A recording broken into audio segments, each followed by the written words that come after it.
va bien tout le monde? Donc, vous êtes là pour la première fois officielle ici. C'est le fun, Annie, vous êtes là pour ma première fois. C'est comme un petit honneur. Et c'est drôle parce que souvent, j'ai entendu parler les prédicateurs, les pasteurs qui disaient « Ah, il a tout donné mon message, tu sais, avant, mettons qu'il y a un message le matin, il a tout donné ma prêche avant que j'arrive le soir. » Et mon titre que j'avais donné, je sais qu'il est très long, donc je l'ai raccourci pour le DVD, mais l'importance de connaître Dieu afin de s'abandonner totalement à lui. Et ce matin, je ne sais pas si vous vous rappelez, Frank a prêché sur se donner tout entier à Dieu. Je trouvais que c'était très semblable. Finalement, on va avoir des points différents, fait que ça devrait comme compléter ce que vous avez reçu ce matin. Du moins, c'est mon espoir. C'est mon espérance. Donc, on va juste commencer en prière avant de commencer. Père, on te remercie. Je te remercie pour tout ce qui va être fait ce soir. Je te remercie parce que l'important, c'est pas que je sois bonne, que je sois une bonne prédicatrice, que j'ai les bons mots à dire, mais que j'apporte le message que toi, tu as placé sur mon cœur. Merci que cette parole puisse porter du fruit, que cette semence qui va être semée ce soir puisse porter du fruit et du fruit en abondance, qu'on puisse appliquer dans notre vie ce qui va être reçu ce soir. Que même s'il n'y a rien de nouveau parce que tout vient de ta parole, que ça puisse vraiment avoir une révélation spéciale pour nous aujourd'hui. Père, je te remercie, Saint-Esprit, merci de venir faire ton œuvre en nous, en moi. Que ma parole soit la tienne, Seigneur, au nom puissant de Jésus. Amen. Amen. Donc, l'importance de connaître Dieu afin de s'abandonner à lui totalement. J'ai fait une petite introduction. En plus, j'ai été bénie cette semaine. J'ai reçu un enseignement sur 70 conseils pour les nouveaux prédicateurs. Seigneur, merci. Moi qui demandais comment, il m'a donné un enseignement plusieurs enseignements, en fait, de Jérémie Soudril. Donc, j'ai fait une introduction, des points, une conclusion. Fait que c'est peut-être, on ne l'aurait pas eu de cette façon-là sinon. Donc, si on parle de l'abandon total, moi, ce qui m'est venu à cœur en premier, c'est que éventuellement, prochainement, j'espère, dans un futur rapproché, je vais me marier. Donc, ce que je désire dans mon cœur, c'est de m'abandonner totalement à cet homme-là, de vraiment rien retenir et de devenir un avec lui. Je sais que ça va être un cheminement, mais c'est le désir de mon cœur et c'est ce que la Bible me demande de faire aussi dans 1 Corinthiens 7, 14. Il dit que nos corps ne nous appartiennent plus, qu'on ne s'appartient plus soi-même, que la femme donne à l'homme ce qui lui appartient et l'homme la même chose à la femme. Mais avant que ça ce soit possible, il va y avoir une rencontre, il va y avoir une relation. On va devoir se connaître de plus en plus, se connaître avant le mariage, développer une intimité, développer une relation, ce qui est totalement une folie pour les gens en 2016 dans le monde, parce que c'est bon, on commence avec une intimité physique, puis après on verra si ça marche ou si ça ne marche pas, mais ce n'est pas ce que Dieu nous commande de faire, donc ce n'est pas ce que moi je veux faire. Fait que je vais avoir une relation, apprendre à connaître cet homme-là. Je ne pense pas que j'irais à l'hôtel si je ne le connaissais pas, si je ne pouvais pas le rencontrer avant, même si Annie me parlerait d'un homme qu'elle connaît, qui est gentil, qui est bon, qui sert Dieu, même si elle m'en parlerait pendant 6 mois, je ne crois pas que sans le connaître, sans avoir une relation et du temps de qualité avec lui, j'irais me présenter à l'hôtel pour devenir sa femme. C'est vraiment en passant du temps avec lui que je vais apprendre à le connaître et je vais pouvoir faire confiance pour lui abandonner ma vie, lui soumettre ma vie, en fait. Avec Dieu, c'est la même chose. Dieu a dit que nos corps ne nous appartenaient plus, qui appartenaient à Christ. On est maintenant à Christ, on doit s'abandonner à lui totalement, mais ce n'est pas facile et c'est ce qu'on va voir ce soir. Ce qui empêche, le premier point que je vais aborder, c'est ce qui empêche l'abandon total à Dieu. On aime Dieu, on veut avoir une relation avec lui, on veut être pleinement avec lui, mais parfois, il y a des choses qui nous empêchent de s'abandonner totalement à Dieu. Le deuxième point, ça va être comment faire pour connaître Dieu ou mieux Dieu, puis d'être capable de s'abandonner. Qui est Dieu, survol rapide, parce que pour moi, de la Genèse 1 jusqu'à Apocalypse 22, c'est une révélation de Dieu au complet, fait qu'on ne passera pas au travers de la Bible ce soir. Vous allez pouvoir aller travailler demain matin. Mais un survol rapide un peu de qui est Dieu. Puis je vais finir avec la présence réparatrice de Dieu, guérison intérieure, connaître Dieu et tout ce que ça l'apporte. En gros. Je vais peut-être faire ça en 15 minutes parce que je suis un petit peu stressée. Peut-être que ça va être très long, finalement. J'ai aucune idée. Mais je sais que vous allez être indulgents avec moi. Vous êtes chrétien, vous n'avez pas le choix. Fait que, ce qui nous empêche de s'abandonner totalement à Dieu, autre le fait de ne pas le connaître. C'est sûr, quand on ne le connaît pas, comme les gens dans le monde, tu ne peux pas t'abandonner à lui parce que tu n'as aucune idée de qui il est. Souvent, ça va être des mécanismes de défense, des forteresses intérieures qu'on va avoir. Même si on aime Dieu, on a des mécanismes de défense émotionnels, un peu comme les réflexes physiques qu'on a dans notre corps physique. On a des réflexes qui vont, si on se met la main sur quelque chose qui est chaud, on va se l'enlever. Ou, comme Pasteur donne souvent, si on se cogne l'exemple souvent, que si on se cogne le pouce, la main va aller couvrir le pouce pour essayer d'enlever la douleur.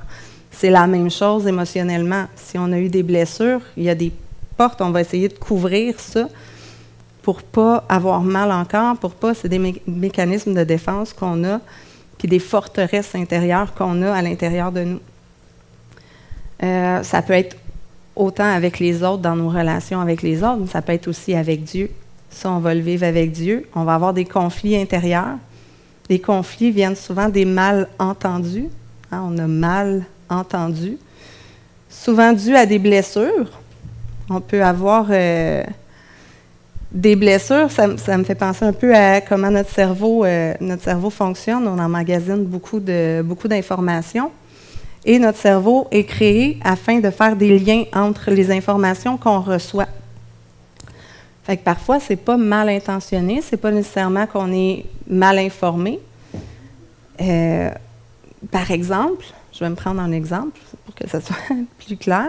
On reçoit de la parole de Dieu. Je ne sais pas, moi, j'ai parlé du mariage. La parole de Dieu nous dit qu'il n'est pas bon que l'homme soit seul. Je lui ferai une aide semblable, tout ça. Fait que je reçois cette parole-là. Je reçois des prophéties, je reçois des paroles qui viennent, des témoignages intérieurs qui viennent de moi. Bon, je vais me marier, OK. Je me fais un scénario. Hein? Les deux font un lien ensemble. Puis là, logiquement, mon cerveau fait un scénario de comment ça va se passer. Mais finalement, ça ne se passe pas. Pas comme ça. Pas comme moi, le scénario que mon cerveau a créé. Mais là, il y a de la déception. Il y a de la frustration, il y a ça vient bloquer. Par rapport à ma relation avec Dieu, si on parle de mariage, si je dois m'ouvrir complètement à lui, ça fait plusieurs déceptions que j'ai par rapport à ce point-là. Puis là, je parle du mariage, ça peut être plein de choses, les finances, les relations, le travail, plein de choses. Mais si à chaque fois j'ai eu des déceptions par-dessus déceptions, aucunement à cause de Dieu, c'est pas de la faute de Dieu, c'est mon cerveau qui fait des scénarios. Moi, je suis comme ça. Je sais pas si vous êtes tous comme ça. Mais mon cerveau il fait des liens logiques. Dans le fond, lui, il est fait pour raisonner. Fait qu'il fait des liens logiques, puis finalement, ça se passe pas. Il y a des déceptions. Par contre, c'était pas la volonté de Dieu au départ. Dieu m'a dit que ça se ferait. Il m'a pas dit comment, quand, pourquoi, avec qui. Il m'a dit que ça se ferait.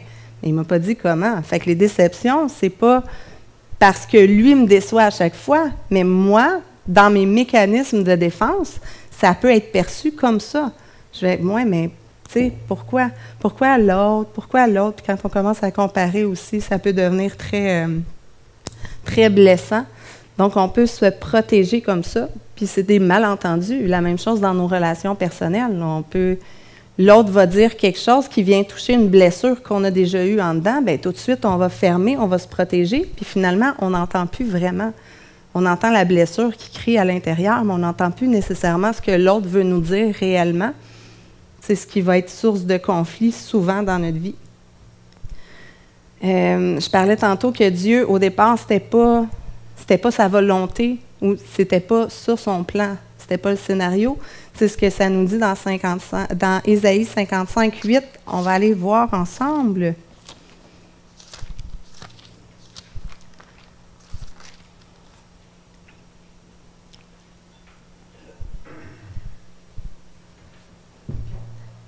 Quand vous êtes là, vous dites « Amen ».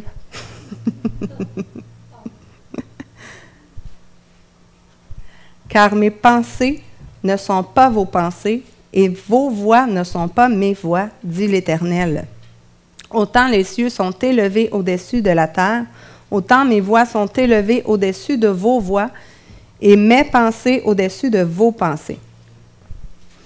Fait que souvent, les scénarios qu'on se fait, ou que moi je me fais, ça n'arrive pas, parce que ce n'est pas les pensées de Dieu, ce n'est pas les voix de Dieu et sa volonté pour ma vie. Comment faire pour connaître Dieu ou connaître mieux Dieu? En fait, comme Frank disait ce matin, pour avoir un changement, ça prend un choix. On doit faire le choix de vouloir changer. On doit choisir de passer notre temps avec Dieu aussi. Ça demande, dans n'importe quelle relation, on doit choisir de passer du temps avec cette personne-là. Si tu passes jamais de temps avec une personne, si tu passes pas de temps avec ton époux ou ton épouse, ça sera pas long que la relation va comme se refroidir, puis il n'y aura plus nécessairement de relation. Vous allez être dans la même maison peut-être, mais il n'y aura plus de relation, plus d'intimité, plus d'échange. C'est la même chose avec Dieu. Fait qu'on doit choisir de passer du temps avec lui, comme on choisit de passer du temps avec les personnes dans notre vie. Puis si on ne choisit pas, si ce n'est pas nous qui avons choisi, comme nos collègues de travail, par exemple, ou nos frères et sœurs, des fois, c'est pas nous qui choisissons, mais on peut toujours choisir notre attitude qu'on va avoir avec eux. Par contre, dans ces relations-là qui nous sont comme imposées. Fait qu'on a lu dans Ésaïe 55, 8 que nos pensées ne sont pas les pensées de Dieu, que nos voix ne sont pas les voix de Dieu. Fait que ce qu'on a de mieux à faire pour nos pensées, c'est de les renouveler, comme nous dit Romains 12, 2. Je vais aller le lire. C'est un passage qu'on a lu souvent à la jeunesse, puis qui est toujours aussi bon à chaque fois que je le relis. Ne vous conformez pas au siècle présent, mais soyez transformés par le renouvellement de l'intelligence, afin que vous discerniez quelle est la volonté de Dieu, ce qui est bon, agréable et parfait. Fait que c'est très important, comme je disais tantôt, nos blessures passées, autant nos déceptions avec Dieu que les blessures passées dans nos relations précédentes, dans notre vie passée. On a tous vécu des déceptions, des blessures, plus ou moins grandes, plus ou moins à grande échelle.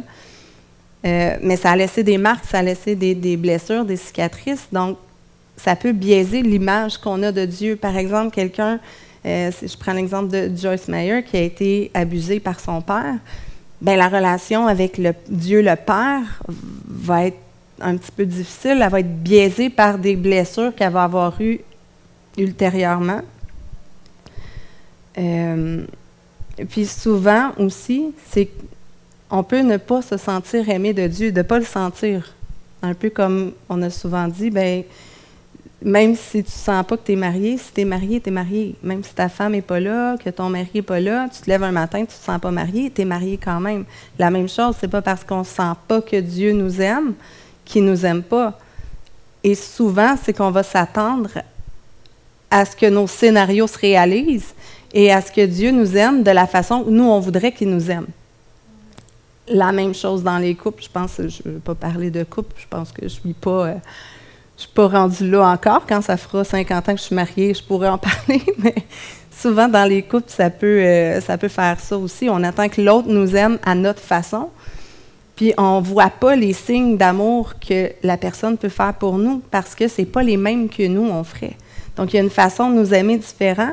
La même chose avec Dieu. Si on ne connaît pas Dieu intimement, qu'on ne connaît pas son caractère, qu'on ne connaît pas qui est Dieu, mais on ne pourra pas reconnaître les signes d'amour qu'il nous envoie, qu'il nous donne pour nous démontrer son amour.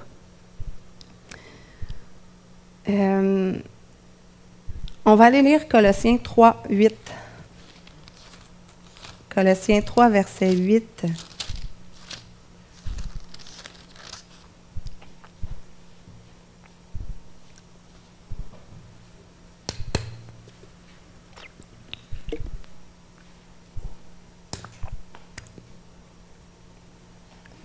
On va commencer à 5.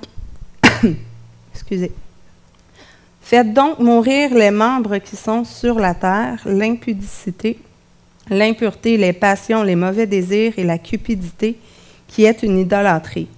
C'est à cause de ces choses que la colère de Dieu vient sur les fils de la rébellion, parmi lesquels vous marchiez autrefois, lorsque vous viviez dans ces péchés. Mais maintenant, renoncez à toutes ces choses. Renoncez à la colère, à l'animosité, à la méchanceté. Renoncer à la colère, quand on la vit, puis qu'elle est légitime, c'est pas facile. C'est pas facile de renoncer quand on a raison d'être en colère. Quand c'est quelque chose qui est simple, qui est banal un peu, on est en colère, on va se calmer, OK. Mais de renoncer quand c'est légitime qu'on soit en colère, c'est pas facile. On a besoin de la grâce de Dieu, on a besoin de Dieu pour pouvoir renoncer à la colère, à l'animosité, à la méchanceté, parce que souvent la colère va emmener toutes les choses qui suivent après. Ça va commencer par une colère. Finalement, la colère, quand elle reste là, elle va créer l'animosité, elle va enclencher la méchanceté, la calomnie. Finalement, on a été en colère, on a été fâché, il est arrivé quelque chose. Ça reste en dedans. Après ça, on va calomnier, on va dire des mauvaises paroles. Fait que tout ça, si au départ, on renonce à la colère, et si on n'est pas capable de le faire, qu'on demande à Dieu, écoute, je ne suis pas capable, viens m'aider. Ça m'est arrivé. Une fois, ce verset-là, Colossiens 8, a été une source de maux de tête pour moi pendant un bout de temps, parce que j'ai fait de la fièvre, j'avais été malade j'ai fait de la fièvre pendant 7 jours. Ma fille a été malade quand moi, j'allais mieux. Ma fille est tombée malade. Au départ, j'avais la foi, je vais dans les rues, je prie pour les gens sont guéris. J'avais la foi que ça allait quitter. J'ai prié, j'ai pris autorité. Il y a des gens qui ont prié pour moi, j'ai pris autorité. Et ça a resté. Avec la première nuit, tu es dans la foi. Deuxième nuit, ça ne part pas, tu es encore dans la foi. Troisième journée, tu es dans la foi. Quatrième journée, ça commence à venir te... J'étais fâchée contre le diable. Il n'y avait pas d'affaire là, il n'y avait pas d'affaire à m'attaquer comme ça. Ma fille n'avait pas d'affaire à vivre ça non plus, donc j'étais vraiment fâchée. Mais moi, je trouve que j'avais raison d'être fâchée après le diable. C'était légitime. Je n'ai pas à accepter ce que lui fait, j'ai à prendre autorité, mais finalement, dans ce moment-là où la colère était là à son comble, je suis tombée sur ce verset-là. Mais maintenant, renoncer à toutes ces choses, à la colère, à l'animosité, à la méchanceté, OK, là, non. Je me suis estinée un petit peu avec Dieu, je fais ça des fois, je lui demande pardon, mais je suis encore comme ça aujourd'hui, ça fait 8 ans. Mais c'est ça a été long. Pendant plusieurs jours, ce verset-là revenait, puis je n'étais pas capable. J'essayais de le faire par moi-même. Je n'étais pas capable de renoncer à la colère. Puis finalement, Dieu m'a donné la clé, qui est, si on va au verset 11, il n'y a ici ni grec, ni juif, ni circoncis, ni incirconcis, ni barbare, ni scythe, ni esclave, ni libre, mais Christ en tout et en tous. Le tous, je le comprenais. En tous, c'est correct, je le comprenais. Dans mes frères et sœurs, dans les personnes que je vais rencontrer dans la rue, Christ les a aimés, il a donné sa vie pour lui. Mais en tout, si j'avais fixé mes yeux sur Jésus au départ, au lieu de fixer mes yeux sur ce que l'ennemi faisait dans ma vie, je l'aurais eu probablement ma délivrance plus rapidement. J'ai enlevé mes yeux sur Jésus pour les mettre sur la circonstance. Et c'est vraiment... Ça a pris du temps, mais maintenant, c'est rentré. Merci, Seigneur. Des fois, c'est long, mais quand c'est long, des fois, ça rentre, puis ça reste là, puis ça demeure.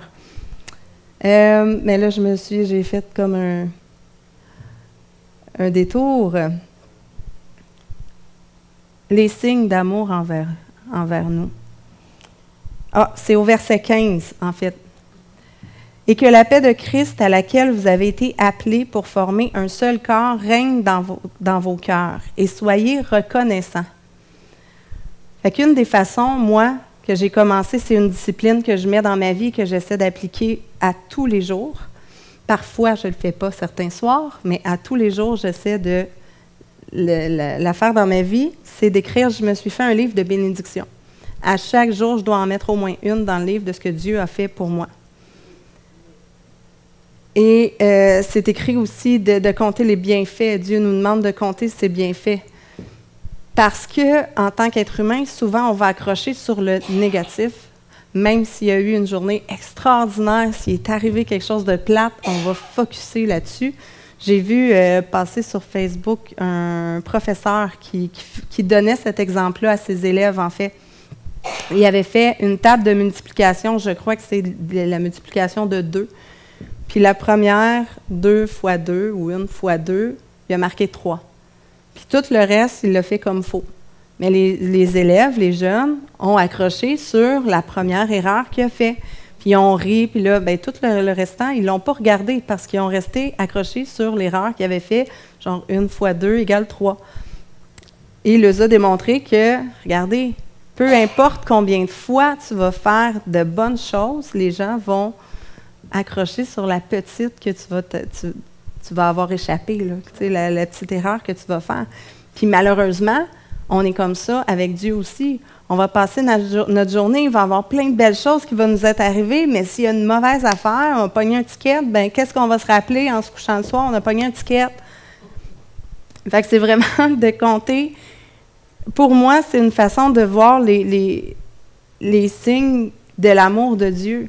Puis quand j'ai des journées plus difficiles, quand j'ai des journées qui sont comme « Ah, c'est pas facile aujourd'hui, je sens pas que Dieu m'aime ou je sens pas que son amour est là, qu'il veut vraiment me bénir autant que les autres, ben je ressors mon livre, puis non, regarde, à tous les jours, Dieu, il est là, il est toujours présent, puis il est toujours prêt à te bénir, il est toujours prêt à te donner. Essayez-le, vous allez voir, c'est vraiment... comme je disais tantôt, la Bible, pour moi, c'est une révélation de qui est Dieu le Père, Dieu le Fils, le Saint-Esprit, Dieu le Saint-Esprit. De la Genèse jusqu'à l'Apocalypse, c'est vraiment une révélation. Fait que de dire qui est Dieu, on ne peut pas, il est indescriptible, il est incroyable, je ne pourrais pas le décrire en 3-4 phrases, mais on sait que si on fait un survol rapide, on sait que Dieu est bon, que Dieu est juste, que Dieu est amour, que Dieu est puissant. Je ne sais pas s'il y en a qui prennent des notes, je peux donner les versets, mais que Dieu guérit, on le voit dans l'Ancien Testament autant que dans le Nouveau Testament, que Jésus, quelques noms, titres de Jésus. Jésus est le premier-né de toute la création. C'est le chef de l'Église, le saint, celui qui est 3 fois saint, le juge, le roi des rois, le Seigneur des seigneurs, la lumière du monde. La parole de Dieu, la parole de vie, l'alpha et l'oméga, Emmanuel, Dieu est avec nous, le je suis, le vrai Dieu, le seul Dieu, le consommateur de notre foi, l'époux, le libérateur, le bon berger, le grand prêtre, l'agneau de Dieu, le médiateur, le rocher, le vrai cep, le chemin, la vérité, la vie. Pour trouver Dieu, en fait, pour connaître Dieu, c'est vraiment de chercher. Dans Matthieu, je n'ai même plus la référence, mais dans Matthieu 7, versets 7 à 11, ça nous dit « Cherchez, vous trouverez. Demandez, on vous donnera. » Je le dis à l'envers. aller chercher pour le donner textuellement. Demandez et l'on vous donnera. Cherchez et vous trouverez. Frappez et l'on vous ouvrira. Car quiconque demande reçoit. Celui qui cherche trouve. Et l'on ouvre à celui qui frappe. Lequel de vous donnera une pierre à son fils s'il lui demande du pain? Ou s'il lui demande un poisson, lui donnera-t-il un serpent? Si donc méchant comme vous l'êtes, vous savez donner de bonnes choses à vos enfants, à combien plus forte raison votre Père qui est dans les cieux donnera-t-il de bonnes choses à ceux qui le lui demandent? Et si on veut le connaître, je pense que Dieu va juste être heureux de notre désir, en fait, de vouloir le connaître plus, de vouloir une intimité avec lui. C'est ce qu'il désire plus que tout. Donc, s'il voit que notre cœur, parce que Dieu regarde au cœur, Dieu ne regarde pas l'apparence, on peut avoir l'air très, très religieux, vous le savez, on n'est pas avec des nouveaux convertis, mais on peut avoir l'air très religieux. Si notre cœur n'y est pas, ça ne donne rien. Fait que Dieu regarde vraiment au cœur. Il est digne de confiance. Jésus est digne de confiance. Il ne ment pas. Ce n'est pas un homme pour mentir, c'est Dieu. Il ne ment pas. Donc, ce qu'il dit dans sa parole, il va l'accomplir. On peut connaître beaucoup de choses sur Dieu, mais si on ne passe pas de temps avec lui, ça ne donne rien. Dieu est amour. On le voit dans 1 Jean 4, 16. Dieu est amour. Fait que si on va dans 1 Corinthiens 13, ça dit « Si je n'ai pas l'amour, je suis rien ». Fait qu'on peut faire beaucoup de choses, on peut faire beaucoup d'œuvres pour Dieu, on peut faire servir à l'Église toujours, mais si on n'a pas cette relation-là, cette intimité-là avec Dieu, ben ça ne donne rien. On va les faire dans le vide, on va les faire juste pour les faire, puis finalement, nous, on ne sera pas transformés. On ne pourra pas transformer les autres. On ne connaîtra pas Jésus non plus. C'est dur d'aller présenter Jésus aux gens qui ne le connaissent pas si toi, tu ne le connais pas non plus. On peut avoir une connaissance intellectuelle de qui il est, mais on ne pourra pas le présenter et le faire connaître, puis que les gens sentent la présence du Saint-Esprit si nous, on n'a pas de relation intime avec lui. Fait que c'est vraiment de passer le plus de temps possible avec Dieu, de vraiment avoir cette intimité-là avec lui, de s'abandonner complètement quand il y a des places en nous, des choses à l'intérieur de nous qu'on a de la difficulté à lâcher prise. C'est vraiment de demander à Dieu, écoute, moi je ne suis pas capable, viens m'aider.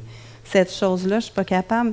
Il y a un couple d'amis que je connais qui demeure à Chambly. Le mari avait beaucoup de difficultés. Il a fait comme une demande de prière personnelle aux gens qu'il connaissait parce qu'au niveau de son étude, ça allait pas bien. Il a commencé à servir dans un gros ministère.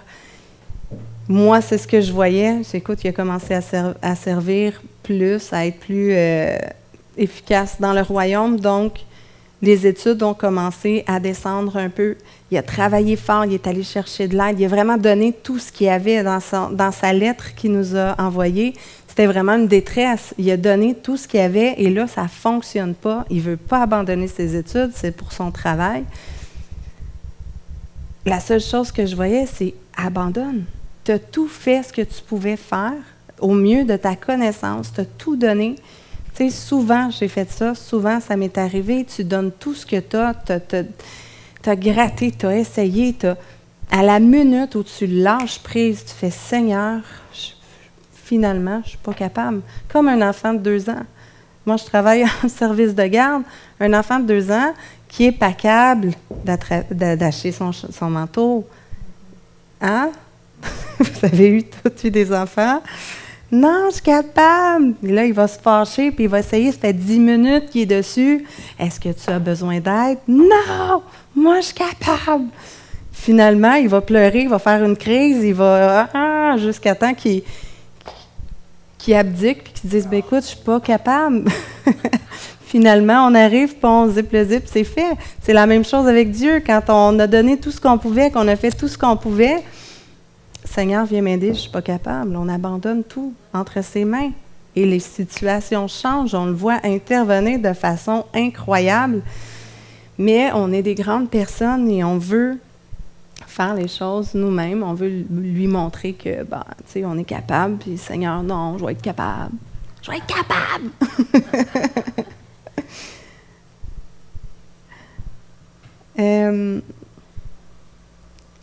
Fait que c'est vraiment 2 Corinthiens 3,6 nous dit qu'il nous a aussi rendus capables d'être ministres d'une nouvelle alliance, non de la lettre, mais de l'esprit, car la lettre tue, mais l'esprit vivifie.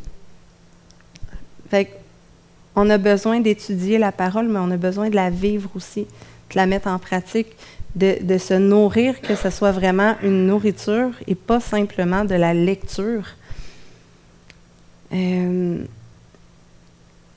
Qui est toujours là aussi.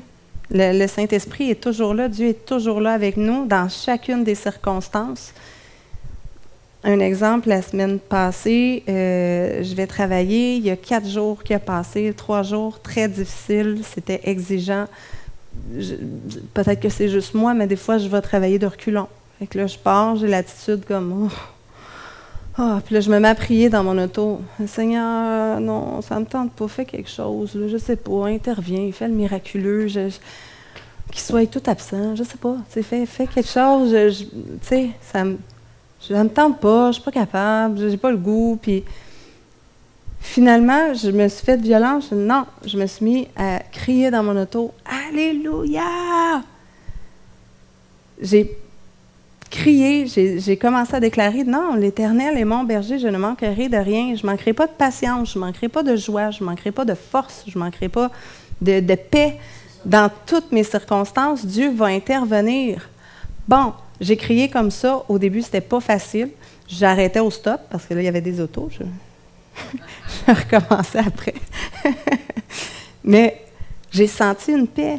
Et il y a eu vraiment un surnaturel cet avant-midi-là. Il y a eu une pratique d'incendie. Les enfants étaient surnaturellement comme calmes. La paix, ils ont fait ça comme des spécialistes.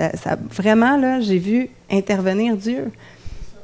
Mais si j'étais restée dans ma chair, bon, non, ça ne me tente pas, ça aurait probablement été plus difficile et j'aurais empêché Dieu d'intervenir dans ma situation en lui demandant de l'aide. Vous n'êtes pas obligé de crier comme moi je l'ai fait, mais c'est de demander à Dieu, puis de vraiment, il va intervenir à chaque fois. Dans Jean 14, de 16 à 27, on n'ira pas nécessairement, mais ça dit, Jésus nous dit que le Consolateur demeure éternellement avec vous. Il va toujours être là. Peu importe les circonstances, peu importe ce que nos yeux peuvent voir, il va toujours être là. Fait qu'on n'a pas besoin de faire des flaflas, tu sais, moi, quand je sens l'Esprit, ben j'avais l'impression, au début de ma vie chrétienne, que j'avais besoin de sentir l'Esprit pour que Dieu agisse, pour que Dieu intervienne, pour qu'il y ait quelque chose de puissant qui se passe. Mais non, il est toujours là. Quand tu vas imposer tes mains aux malades, tu n'as pas besoin de sentir, tu n'as pas besoin de faire un jeûne de 3 jours avant. Tu vas mettre tes mains, l'Esprit de Dieu agit parce qu'il est là toujours. C'est la même chose dans toutes nos situations, dans tous nos conflits, dans tout ce qui peut nous empêcher de nous abandonner totalement à lui. Dieu est là, le Saint-Esprit est là. Fait qu'on n'a pas besoin de grosses cérémonies. C'est vraiment tout simple de dire, OK, Seigneur, je t'abandonne tout entre tes mains, ou ça, j'ai de la difficulté, fait que viens m'aider à ouvrir cette partie-là de mon cœur que j'ai de la difficulté à t'ouvrir. On va aller voir OC 4, 1, 17.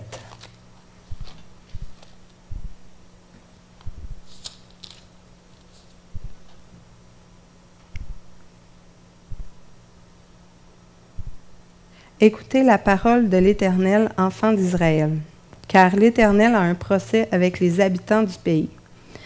Parce qu'il n'y a point de vérité, point de miséricorde, point de connaissance de Dieu dans le pays. Il n'y a que parjure et mensonge, assassinat, vol, adultère, on use de violence, on commet meurtre sur meurtre. C'est pourquoi le pays sera dans le deuil. Tous ceux qui l'habitent seront languissants. Et avec eux, les bêtes des champs, les oiseaux du ciel, même les poissons de la mer disparaîtront. On va passer au verset 6. « Mon peuple est détruit parce qu'il lui manque la connaissance. » J'ai souvent entendu ce passage-là, « Il manque la connaissance ». Moi, dans mon cerveau, logiquement, ça me disait, OK, je dois connaître plus la parole. Je dois connaître la parole parce que c'est ce verset-là qui revenait toujours. Donc, mon cerveau a fait un lien. Bon, je dois connaître plus la parole. Et c'est vrai, on doit connaître, on doit la méditer, on doit l'examiner, on doit examiner nos motifs de cœur. Mais ici, dans le verset premier, ça nous dit, il n'y a point de connaissance de Dieu. Donc, on périt parce qu'on ne connaît pas Dieu personnellement. On ne connaît pas qui est Dieu le Père, qui est Jésus et qui est Dieu le Saint-Esprit. On a besoin de cette connaissance-là pour avancer, pour être transformé, pour comme un couple. Quand un couple, ça fait des années qu'ils sont ensemble, qui sont vraiment fusionnels, tu ne peux plus dire de qui ça vient une chose ou l'autre. On ne peut pas dire, bon, ben lui a ce caractère-là, ou lui a ce caractère-là, ou elle. Ça devient vraiment comme fusionnel. On dirait que les deux se complètent et qu'ils font vraiment juste une personne. Un va commencer une phrase, l'autre va la terminer. Ils vont avoir souvent un peu la même façon de parler, la même façon, les mêmes habitudes parce qu'ils sont ensemble souvent. Donc, la façon de ressembler à Jésus, c'est d'être dans sa présence le plus possible.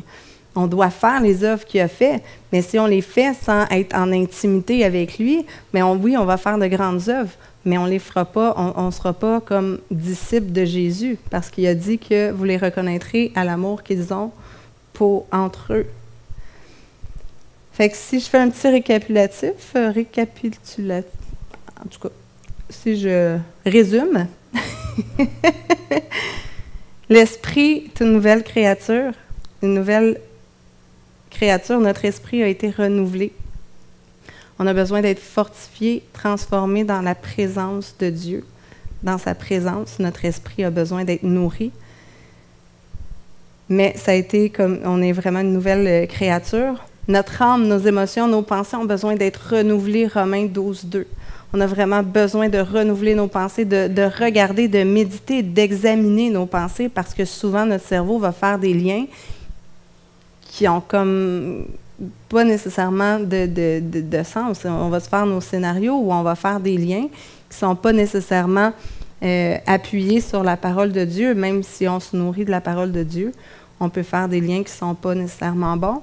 Notre chair est crucifiée, Galates 5:17, de marcher par l'Esprit. Un exemple, pasteur David Demien a parlé un peu de recevoir, comment on reçoit l'information. Si on reçoit l'information par notre logique, souvent on va connaître beaucoup la parole de Dieu, on la connaît, on la sait, on l'a dans notre tête.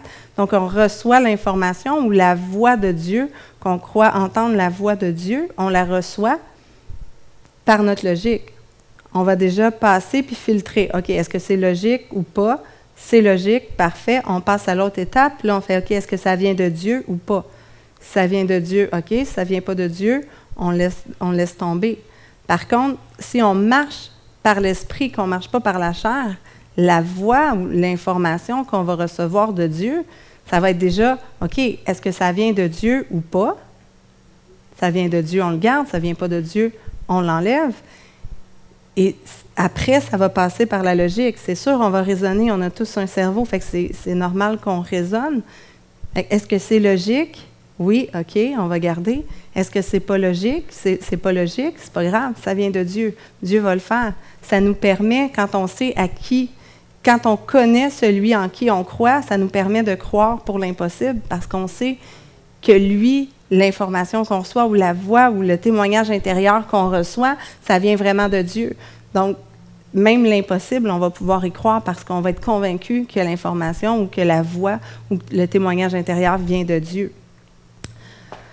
Fait que voilà ce que j'avais. J'aimerais juste terminer qu'on a lire Éphésiens 3, 14 à 21 ensemble. C'est comme une prière terminée avec la parole de Dieu. Éphésiens 3, du verset 14 à 21.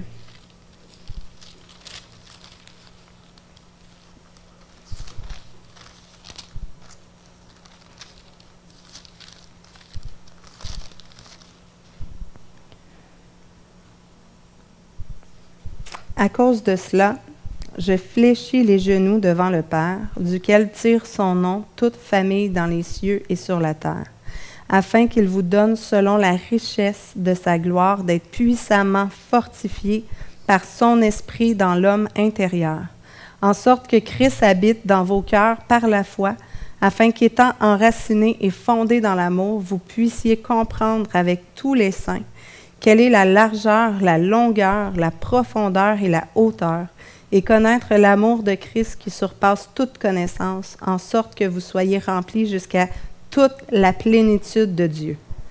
Or, à celui qui peut faire, par la puissance qui agit en nous, infiniment au-delà de tout ce que nous demandons ou pensons.